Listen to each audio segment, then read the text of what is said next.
Give a listen to The Rotunda on 990WBOB.com. Yeah, he polled pretty well. I would have to agree. Yeah, I'll buy him a drink at the loser circle. You'll find information here that you just don't get anywhere else. Can we go on record with you saying that, sir? I'm Scott Rotondo, and I deliver my own unique style of shoot from the lip, anger both sides of the aisle analysis that will keep you coming back for more. Hell is this guy? I don't even know who this guy is so well. Name one stat that I have made up. We're in the imaginary universe. The action is only heard here, live and on demand, on 990WBOB.com. Eviscerate him live.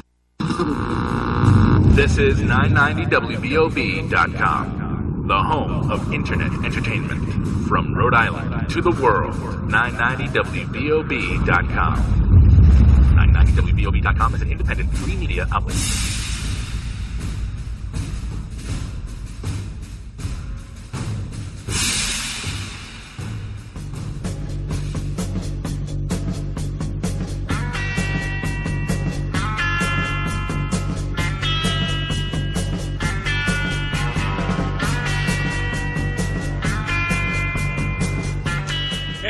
Welcome back to another episode of Rhode Island Red Radio here on 990WBOB.com, where the facts don't end, where your feelings begin. I am your host, Allan Brodderick. Welcome back. We have a lot for you tonight. It's a very jam-packed show and a special, so you are not going to want to miss 1 minute of it. Joining me in a little bit, I have special guest Juanita Brodderick. She is the author of the #1 bestseller on Amazon. You'd better put some ice on that. How I Survived Being Raped by Bill Clinton. And in my opinion, this is a strong, courageous woman whose integrity far surpasses those on the left who are willing to politicize sexual assault allegations, regardless of the effect that it has on the survivors of sexual abuse. Also joining me tonight is our own Ken Block, and as I thought of how to describe him, I looked on Wikipedia, and they have him down as an American businessman, a software engineer, and a political reformer, and I think that's kind of fitting. So let's get right into it. We have just a little over 40 days before the election, and tonight I would just like to call out some of the blatant hypocrisy, the corruption that has become the Democratic Party. Now, according to the preamble of the Rhode Island Democratic Party's 2018 platform, they use words like to preserve and protect the rights and equal rights and equitable treatment for all. Now, are these the same rights that we're applying to, say, Brett Kavanaugh? And before we get into the whole sexual allegation things and believing the victim, I'm actually going to quote, believe it or not, Hillary Clinton. She was asked about women who come forward with allegations of sexual misconduct, and she responded with, well, I would say everyone should be believed at first until they are disbelieved based on evidence. Surprisingly, I agree with Hillary, and it's about the evidence. Believing the accuser, by believing that something happened and looking into it, doesn't also equate to instantly condemning the person who's being accused. Due process requires equal protection under the law for the accuser as well as the accused. Your constitutional rights, laws, justice, it's not afforded to a single political ideology. It doesn't work for some and not for others, and especially if you're trying to push a certain agenda. The burden here, Brett Kavanaugh, he has no burden of defense. The burden of proof, beyond the reasonable doubt, is on that of the accuser. The accused has a right to face their accuser, and there is a reason that the accuser does go first. Follow along with me, because the only way that the accused can respond to the allegations is if the accuser goes first. I don't know why people are having a problem with this. If Brett Kavanaugh goes first, what allegations is he responding to? Dr. Ford herself, she can't provide the date, the address, where the alleged incident took place, and even how she got home that night. Someone else had come out today from his college days and said that he had exposed himself to her. But then she had come back, and she wasn't quite sure if it was him, and she was drinking as well. So more credibility, that's what we need for these allegations, because what you're doing is basically you're doing a disservice. You're casting doubt on other people who come forward with complaints of sexual misconduct. This case, there is no forensic evidence. There is no corroborating evidence. There's no corroborating witnesses. And somehow the dismissal of our basic principles and our justice system by congressmen, congresswomen, and senators, they really should disturb everyone in every party. None of these people have met with her, yet they are ready to. They've already made up their minds. What happened to due process? What happened to the principle that we're all presumed innocent until proven beyond a reasonable doubt guilty? Listen to this from our own Sheldon Whitehouse. He's on MSNBC with good old sleepy-eyed Chuck Dodd. What bothers the hell out of me is that we have a witness who has come forward with very credible allegations. They are very detailed and specific. They corroborate with facts we know to be true, and they were made long before this recent assertion in a very consistent way. So a lot of the tests of credibility have been met by this witness. And instead of being treated fairly, instead of being treated the way that every prosecutor in the country, every victim witness organization, every victim witness coordinator knows to be the right way, she is being thrown out of the witness stand without the benefit. Really, pretty much, there's nothing like the familiar smell of Rhode Island hypocrisy and corruption, just to bring it all home. And we're going to cover that a little bit more locally with our own Ken Block. But right now, Juanita Brodderick is on the line with us. Hello, Juanita. Hello, I'm here. Hi, how are you? I'm doing fine, thanks. Thank you so much for taking the time to come on and be with us. I want to say, I read your book. I thought it was incredible, and I'm not ashamed to say that there were parts I'm reading this, and there were tears in my eyes. I'm just so sorry as to what happened to you, the way that they treated you, and the way that they still continue to treat you. Oh, I know. Well, I had tears in my eyes when I wrote it. It was a very difficult thing to do for me, Allan. But it was necessary. Yes. I could only hope one day to even kind of have just the courage to even come out and stand up for something, and even though it scares me to hell, even like a tenth as much as you do. We won't even get into the fact that I'm pretty sure you could definitely kick my butt in tennis, but that's another story. Yeah, I love the game of tennis. That's where my Twitter handle comes from. It's a tennis nut is how you say it. 73 years old, and yet you could probably easily wipe the floor with me. No, I'm 75 now. 75. Okay, I'm sorry. But well, that's all right. I like the 73. 73. We'll stick with 73. I did want to ask you with what's going on with Kavanaugh. What is your take on that? Because I know Dianne Feinstein. She's the one. She originally had the letter. She kept it quiet, and now they're all throwing this 100% where they believe the accuser, but there's no corroborating evidence. When in your case, it was completely different, and the response from Feinstein and two others were completely different. Oh, exactly. Dianne Feinstein and Mr. Durden completely refused to read my record with the independent counsel. Not one Democrat would read it. They wanted nothing to do with it. And I had corroborating witnesses. I had the woman that found me 30 minutes after the rape. I knew the date. I knew exactly what the man was wearing. I knew everything about this. And my date was corroborated by my seminar registration, which NBC found when they were going through investigating me before they ran Dateline. Right, and they now I know also NBC had done the interview with you, which they. I'm sorry, Lisa? Was it Lisa? They held it. Yes. Yes, they held it. And then they scheduled that opposite the Emmys. The Grammys. The Grammys, sorry, the opposite of the Grammys. Right. And they would never have done that had I not just had a big interview with Dorothy Rabinowitz of the Wall Street Journal. Mm-hmm. That is really what forced their hand. Right. And I know recently, I think it was the 2016 when Hillary had made the comment, and then you had responded, which kind of brought everything back to not just what Bill had done, but what Hillary had done as well. Oh, exactly. And, you know, I had been quiet all those years since the NBC Dateline interview came out.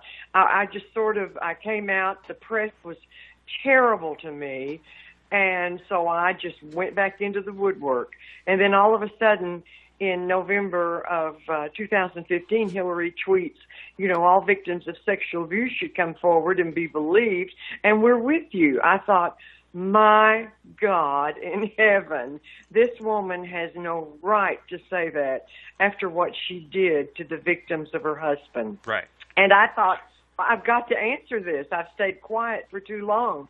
And so I had to get my grandson to teach me how to use Twitter, and I answered with that tweet that came out January the 16th, 2016, which said that I was 35 years old when Bill Clinton, the Arkansas Attorney General, raped me, and Hillary tried to silence me. I'm now 73. It never goes away. And that's the truth. It doesn't. Right. I can only imagine, and I can't even come close to every time, you know, when it's brought up or every time you see Hillary calling for due process, and when she does say due process, now it is for the accuser of Brett Kavanaugh, but there's no due process for Brett Kavanaugh as well. No, exactly. I feel so sorry for that man and his family, what these women are putting him through. And I tweeted just day before yesterday, or it could have been yesterday, that people asked me, why do you not sympathize with Christine Ford? And I said, it's plain and simple. I do not believe the woman. And I do not. How can you come forward with such an allegation and you have no witnesses that you told? Listen, girls talk to each other. She was 15 years old, and even her best friend now says, no, she never told me, and we've been friends for years. Yeah, and I mean, and I know girls talk. Yeah, they you know, yeah. I think a lot more than guys do, confiding in each other. What I don't understand, like, have you from Feinstein or any of the other people who are so convinced that this woman is telling the truth without any corroborating? Have any of them responded to any of your tweets? Have any of them reached out to you? Have any of them said anything to you? No, and I did a tongue-in-cheek tweet, and I said, you know, if Dr. Ford is unable to appear on Monday, I'm available. I did see that. I thought that was...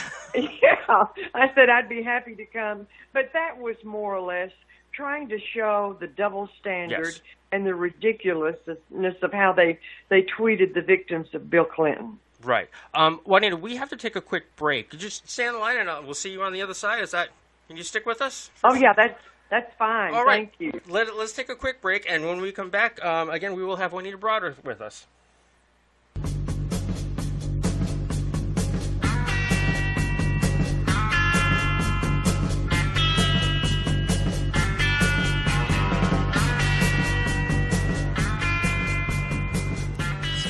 In the heart of Cranston, Rhode Island, Buttonwoods Brewery is making well-hopped IPAs, simple yet sophisticated saisons, and unique and interesting barrel-aged beers. Head on down to 530 Wellington Ave in Cranston, Rhode Island, and have a fresh beer to see our good friend Ollie and I guess Morgan the brewer. That's Buttonwoods Brewery for the best and unique and local craft beer at 530 Wellington Ave, Cranston, Rhode Island, or online at buttonwoodsbrewery.com, the official brewery of 990 WBOB. New England's premier electrical contractor is Econ Electrical Contractors, focused on providing high-quality service and customer satisfaction. We will do everything we can to meet your expectations. Licensed and insured in all of New England, Econ Electrical Contractors offers competitive quotes for residential and commercial work. Call Econ Electrical Contractors, 401-297-1844. For service upgrades, call 401-297-1844. For pools, spas, PV modules, and more, call 401-297-1844. Or check out EconElectrical.net, leading the trade in quality workmanship. Econ Electrical Contractors. No job is too big or too small. Call today for a free estimate, 401-297-1844. Improve or upgrade the electrical work in your home or business safely, affordably, and as always, your satisfaction is guaranteed. Econ Electrical Contractors, 401-297-1844. You're listening to 990WBOB.com, Renegade Radio.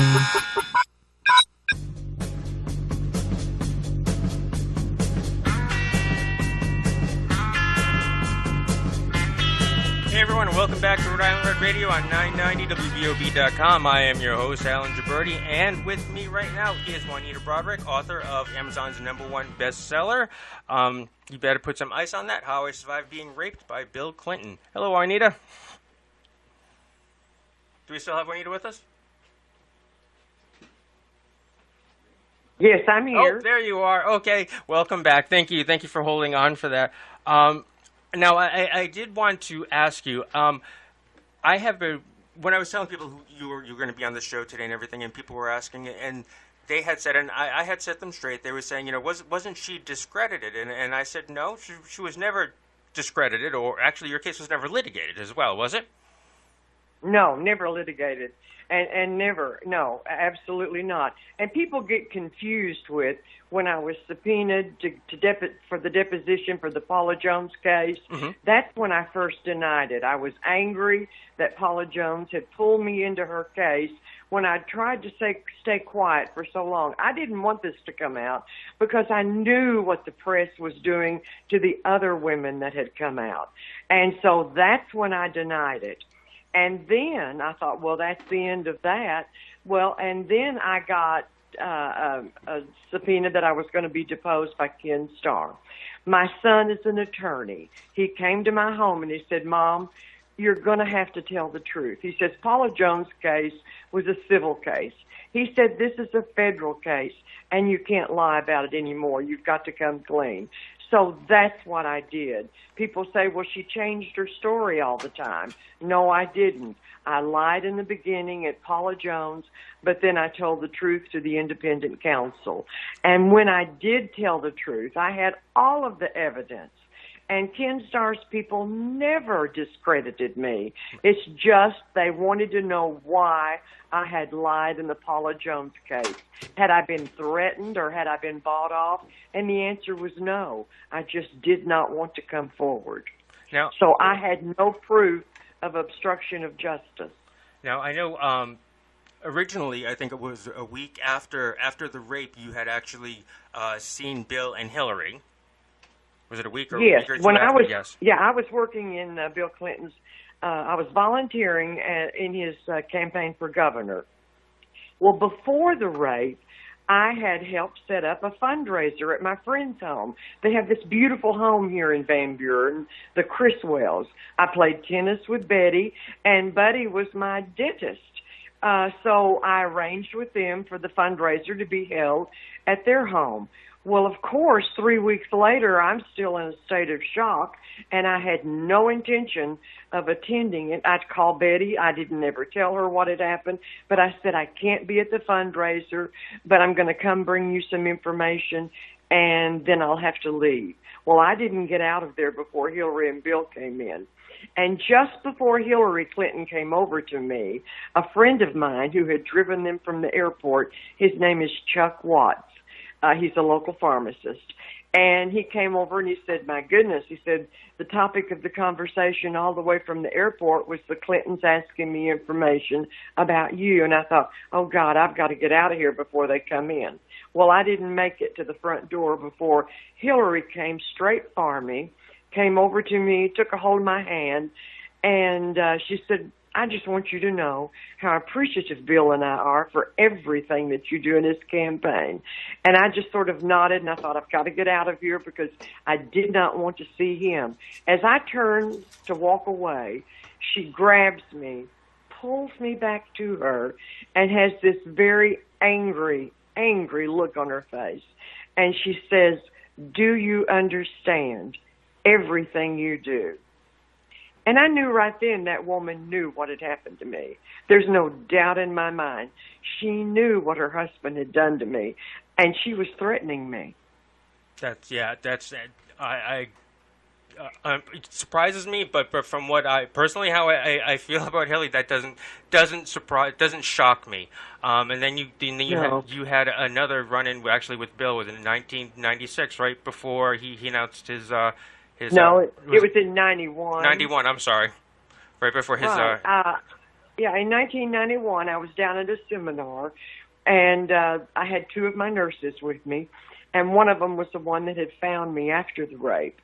And I get this, somebody comes to the door and said, Ms. Brodderick is wanted in the hall. So I go out there, and they follow behind me, and the man points down around the corner, so I walk down there, and as I go around the corner, there stands Bill Clinton.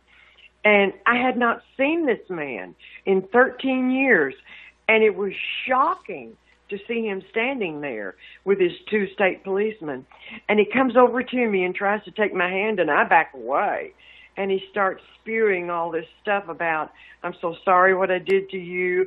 I'm a changed man. I'm a family man. And I just stand there and look at him and start almost to cry. And I say to him, you go to hell. And I walk off. And when I get back to the nurses, they said, what did he want? And I said, he apologized. And we were just all three in disbelief. And then, of course, 2 weeks after that, he announced he was running for president. So he was on damage control pretty much. Oh, exactly. Yeah. But what frightened me, Allan, about that was that man knew where I was at that time in my life and could reach out and touch me. Mm-hmm. And it's as though he was telling me that. You know, it was frightening. That's exactly how I would have. Yeah, how would you know I'm here? And, you know, if I was by myself and I turned the corner and someone needed to see me, I could see how that would be very disturbing, even aside from the circumstances that had preceded this.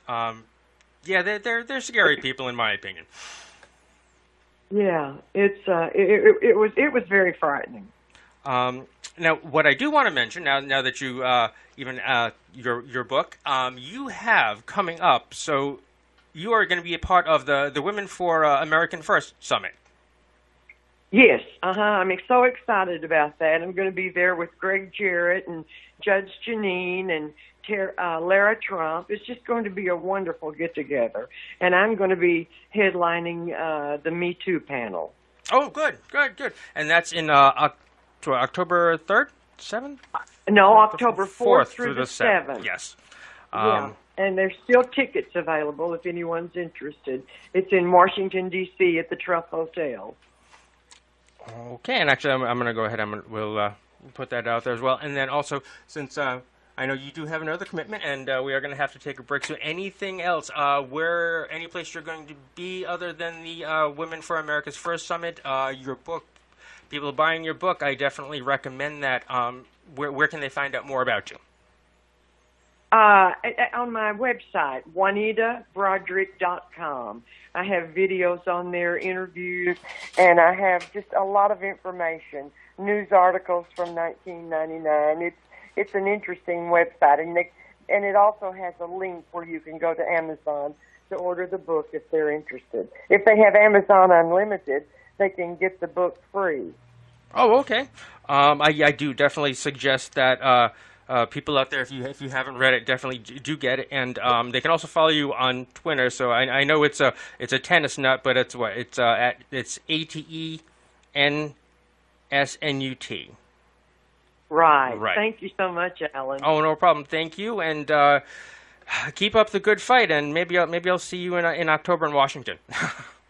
Okay. Thanks so much. Thank you so much. Nice talking to you too. Bye-bye. Bye-bye. All right, everyone, we are going to take a little bit of a break. Again, that was Juanita Brodderick, author of Amazon's bestseller, You Better Put Some Ice on That, How I Survived Being Raped by Bill Clinton. We will see you guys on the other side.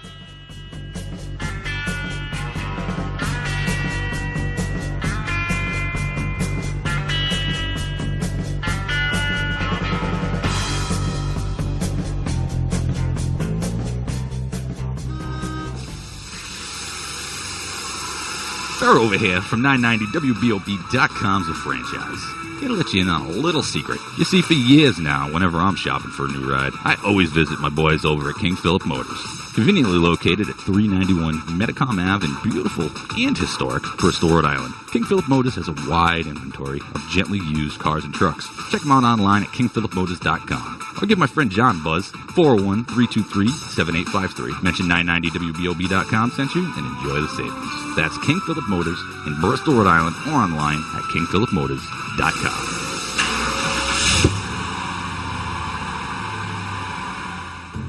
Smack dab in the heart of Cranston, Rhode Island, Buttonwoods Brewery is making well-hot IPAs, simple yet sophisticated saisons, and unique and interesting barrel-aged beers. Head on down to 530 Wellington Ave in Cranston, Rhode Island, and have a fresh beer to see our good friend Ollie and I guess Morgan the brewer. That's Buttonwoods Brewery for the best and unique and local craft beer at 530 Wellington Ave, Cranston, Rhode Island, or online at buttonwoodsbrewery.com, the official brewery of 990 WBOB. Hey, fight fans, head on over to CESMMA.com. We detail profiles of CES MMA fighters, catch up on past bouts, read about upcoming fights, purchase tickets, even check out their lovely ring card models and more. The leading MMA showcase in the Northeast is CES MMA, featuring the best combatants at the best venues. Stay connected and feel the power. CESMMA.com. We put the class in combat sports. This WBOB original podcast is brought to you by CESMMA.com, Dirt's Barbecue at 275 Thayer Street in Providence, Rhode Island. Buttonwoods Brewery, located in Cranston, Rhode Island at 530 Wellington Ave. Econ Electrical, for all your electrical needs, commercial and residential, call 401-297-1844. CloudWards.net, cloud storage, web hosting, and VPN service. For more original WBOB podcasts, visit our podcast page or email us at 990WBOB.com. You're listening to 990WBOB.com, Renegade Radio.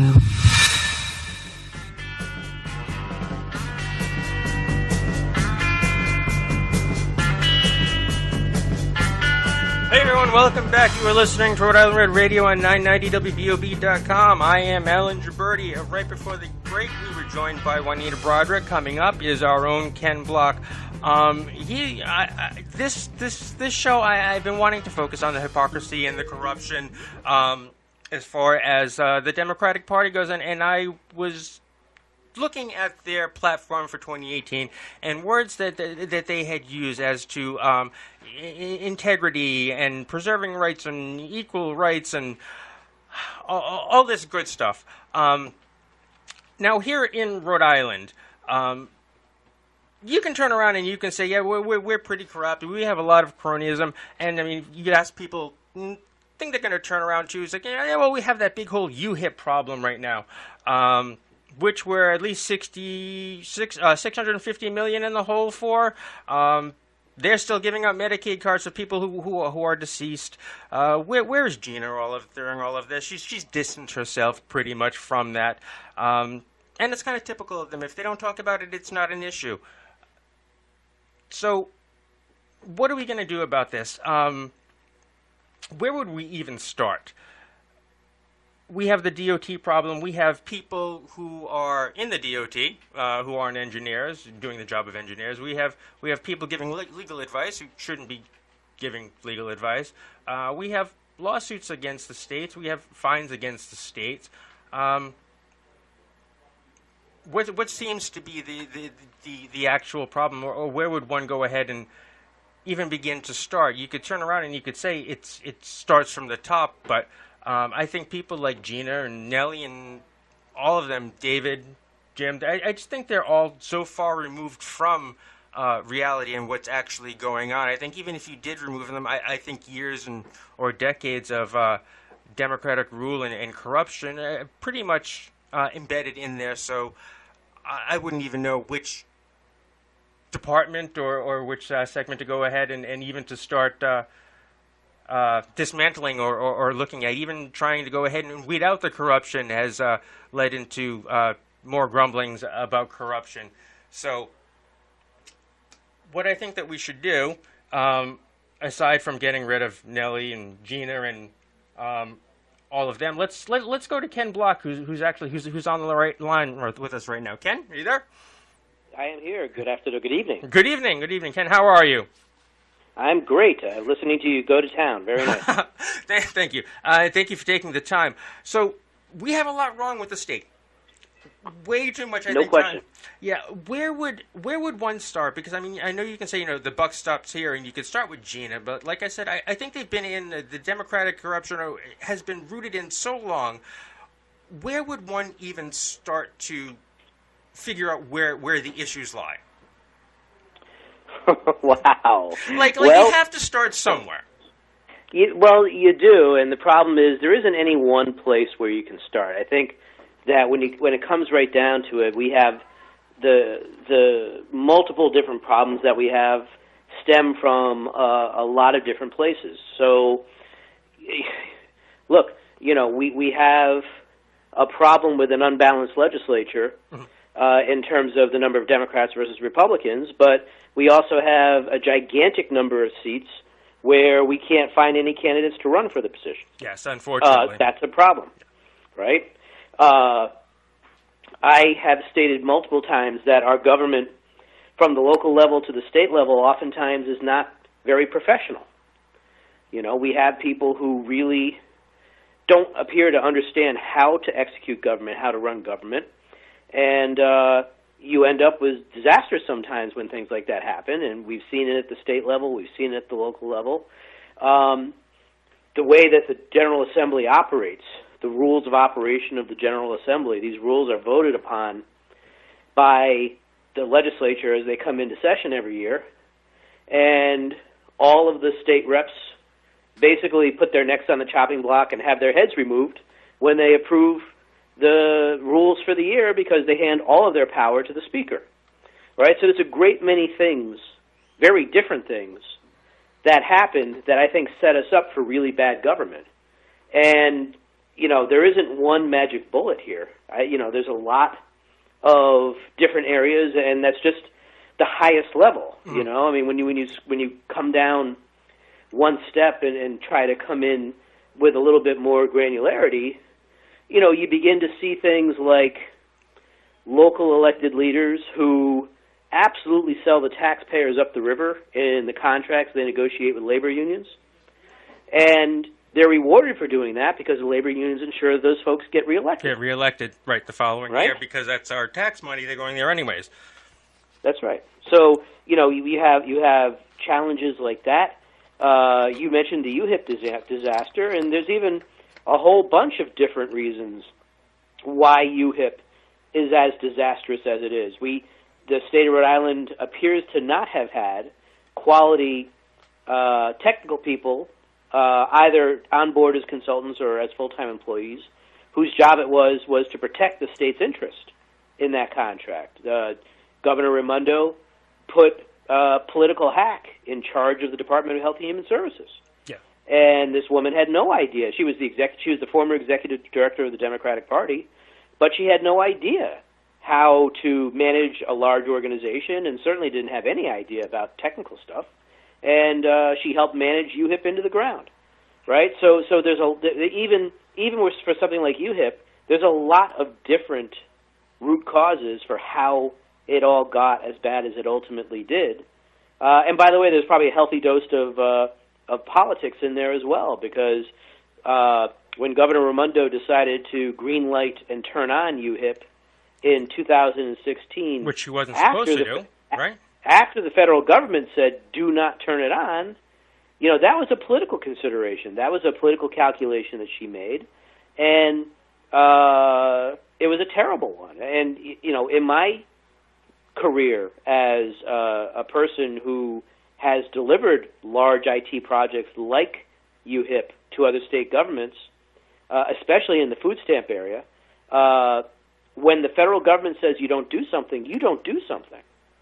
So this whole decision tree and the idea that they went ahead and ignored what the feds told them, the fact that we had people managing Health and Human Services who had no business being anywhere near the top of that organization, the fact that they didn't have professional IT people on board to make sure that the project didn't go off the rails, all of those different problems combined together to cost us, at last count, $650 million in climbing. And climbing. There's a lot of in climbing. We've seen now, aside from UHIP, we have had several lawsuits filed against the state, lots of fines, things that I'm assuming we're going to have to pay. But also, on the other hand, the governor is doing things like with the Promise program, with free college tuition, which she now wants to expand upon. Where's all this money coming from? Because I don't see it. Like, it's not being used for our infrastructure. But we keep seeming to hand the money out left and right. I don't.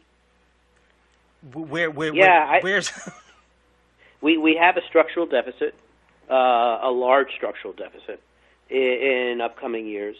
It's very unclear where the money will come from to pay for a lot of the things that need to be paid for. And you ask a great question. I don't have any answer to it. Mm-hmm. But one of the problems with our system of government, where we elect the people who govern us either every 2 years or every 4 years, is that's an incentive for them to think short-term instead of long-term. And short-term thought is say or do what you need to do to win your next election without regard to what the longer-term consequences are of those actions and decisions. So, there are... I'm sure that those political considerations are certainly part of a lot of the bad decision-making that we get, because, if you can give away taxpayer money now to get reelected next year, you do it because it's other people's money, right? Right. Kick it down the road, and if there's a problem, instead of taking care of the problem, it's kind of easier, quicker, and it looks better if you just throw money at it. Correct. Line item veto. Yep. We have been wanting that for, well, I know you have, and I know there's many of us who think it's a good idea. Yep. Why is it, and why doesn't the other side think it is a good idea? Is it simply a power thing? Yeah, I think it comes down to power. The veto was a bargaining chip between the governor and the Senate president and the speaker this past year. It was traded away for what? I don't know what was traded away, but Governor Raimondo was always lukewarm at best in supporting it, even though she can't be as effective in her job as she needs to be without the veto. And for those who don't know what the line item veto is, it is a ability for the governor to go through a budget and strike out individual spending elements in that budget. It's something that 44 other states have. Rhode Island's one of 6 states that don't.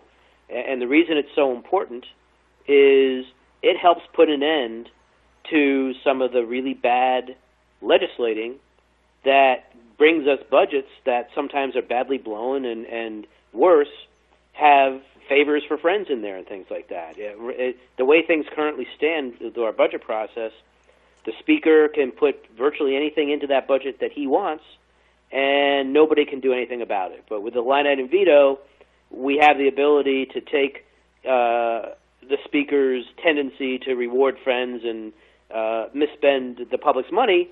A governor who's willing to go do battle with the speaker could veto out those elements and force the entire legislature to vote to put them back in.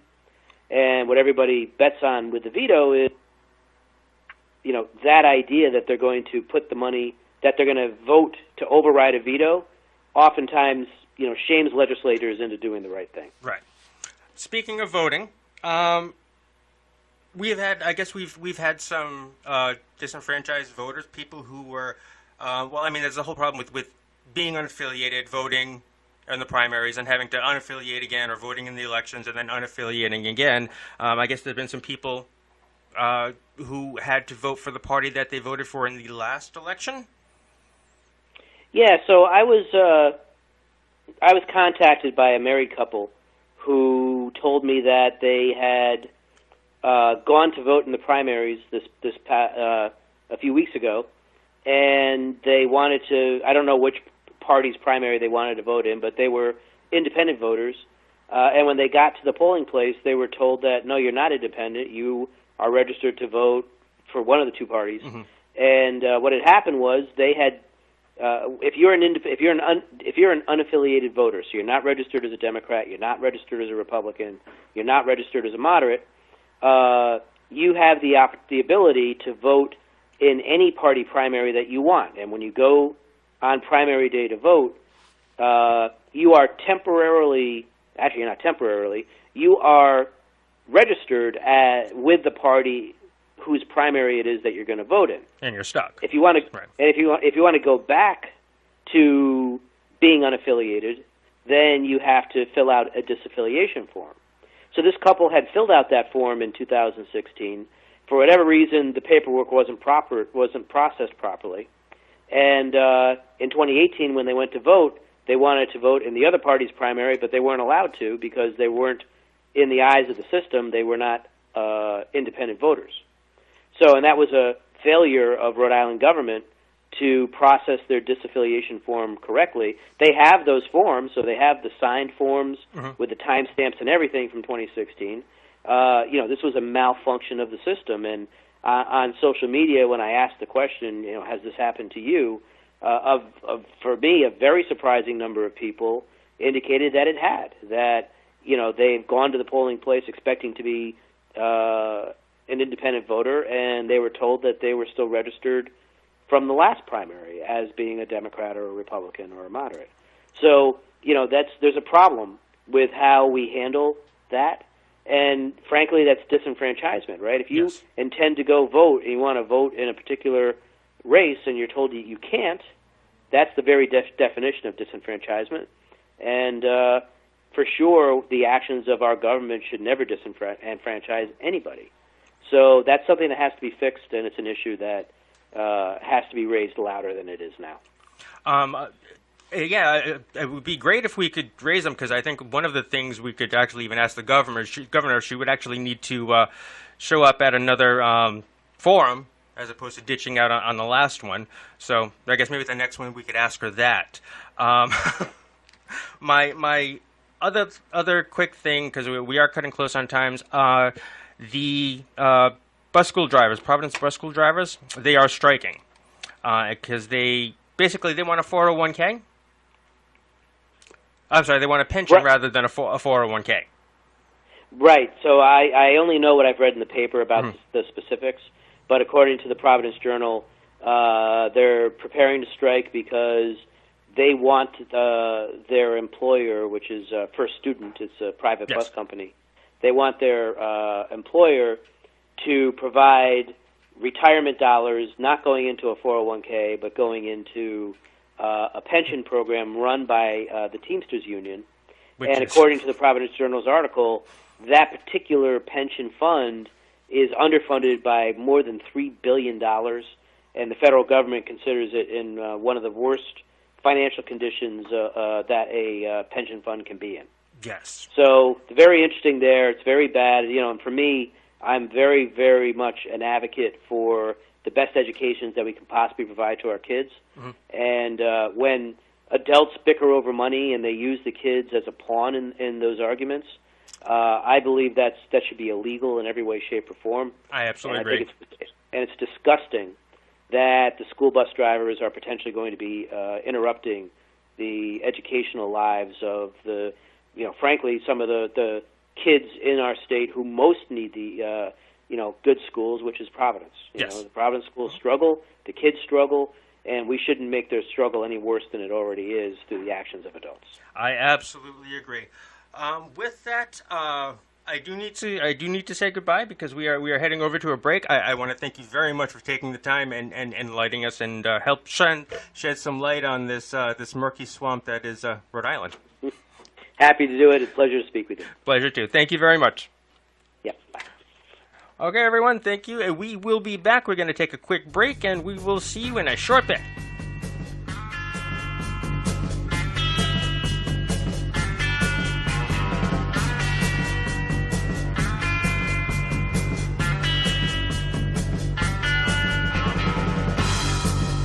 I'm voting in the midterm elections because my constitutional right, because my ancestors died. To make it better for my children. The women before me fought. So we can remain free, helping the community out. Midterm election. I know every vote makes a difference. My opinion matters. I vote. I vote. I vote in the midterm elections. Register now on IamAvoter.com. And don't forget to vote Tuesday, November 6th. Brought to you by I Am a Voter and the Ad Council. In the wake of a disaster, what one thing can you send that will help people the most? A blanket, a tent, a sandbag, a doctor. Actually, if you send a monetary donation, you send all these things. Even a small donation can make a big impact and can quickly become exactly what people affected by disaster need most. In the wake of a hurricane, your monetary donation can make a huge difference to those in need. To donate, visit supporthurricanerelief.org. That's supporthurricanerelief.org. Brought to you by the Ad Council. Here in Rhode Island, we were built on independence, and at the Rhode Island Brewers Guild, we pride ourselves in that spirit. We are 13 small breweries. We're workers, farmers, we're your neighbors, in every corner of Rhode Island. Handcrafting our beers with big flavors from the best ingredients, keeping quality as our #1 priority. Because we care about you and Rhode Island. Let's grow our community together. Drink local. Drink Rhode Island. Great beer is right here.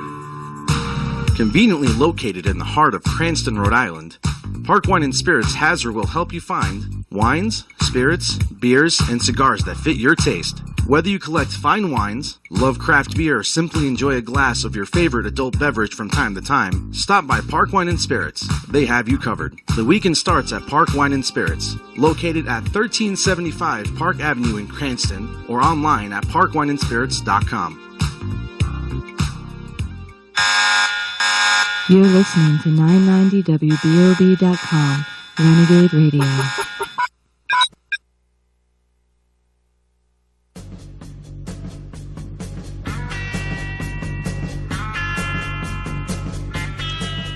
Hey everyone, welcome back again. You're listening to Rhode Island Red Radio on 990WBOB.com. I am Allan Jaberti. I would like to thank Ken Block, who was just with us, and before that, Juanita Brodderick.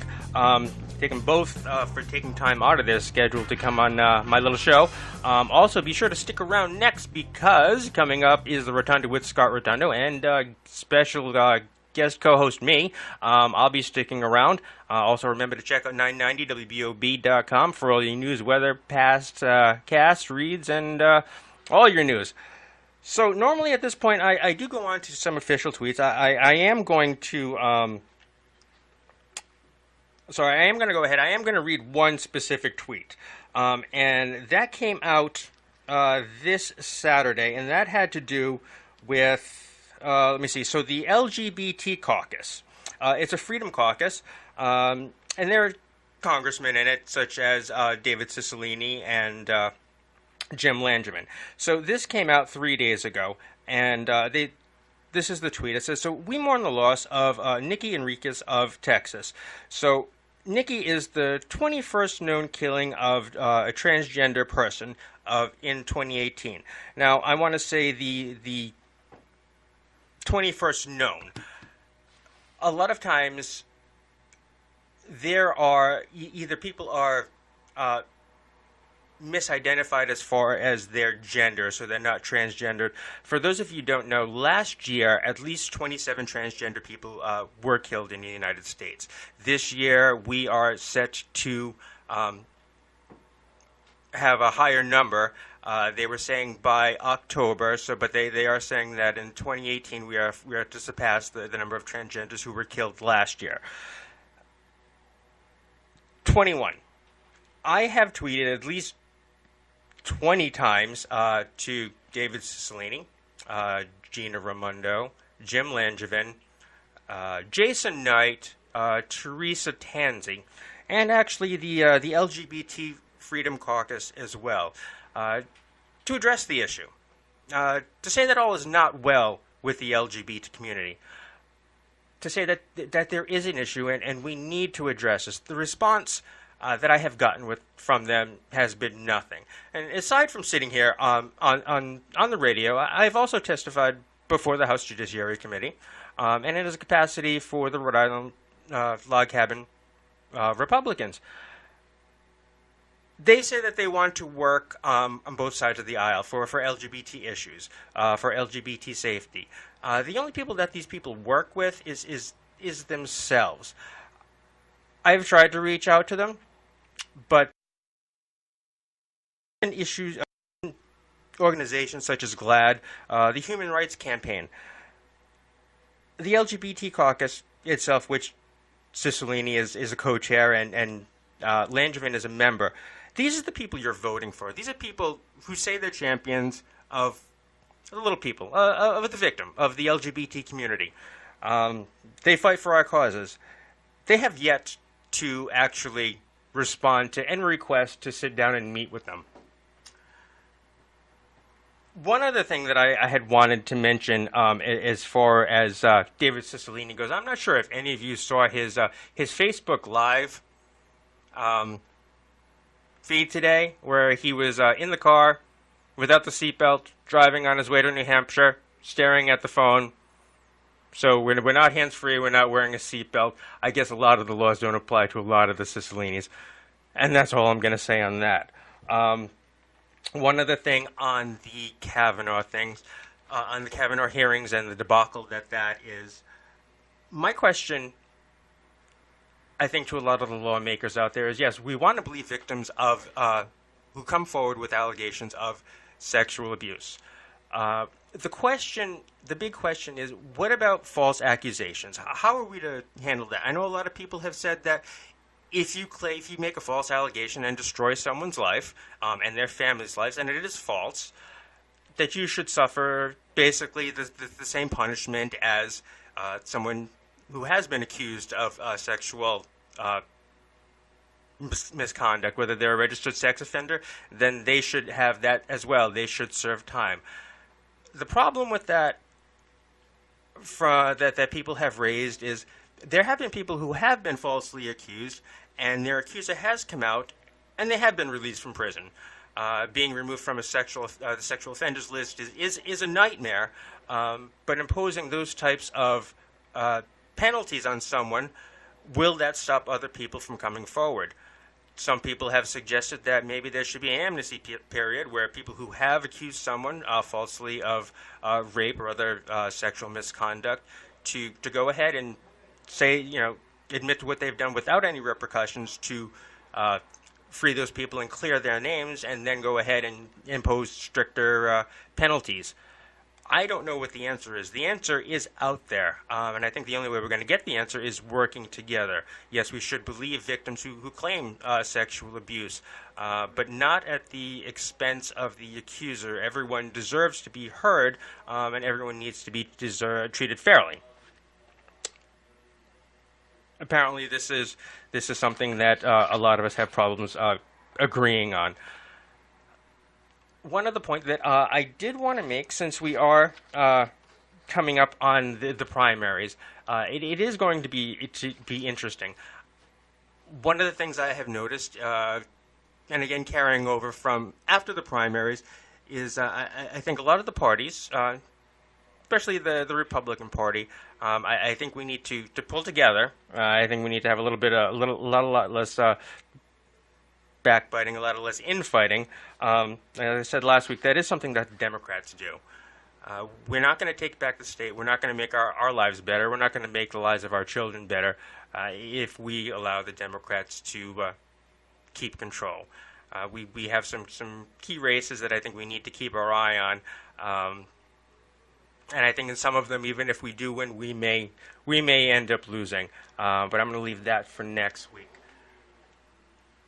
All right, folks, and so with that, I think I have pretty much covered everything else that I needed to do for this week. I'm going to stick around. I'm going to be up with Scott Rotundo on the Rotundo. Remember to tune in every Monday night at 7 for Rhode Island Red Radio, right here for your home for Renegade Radio, 990 WBOB.com. I am Allan Gibberti, and I will see you guys actually in a little bit. Stick around.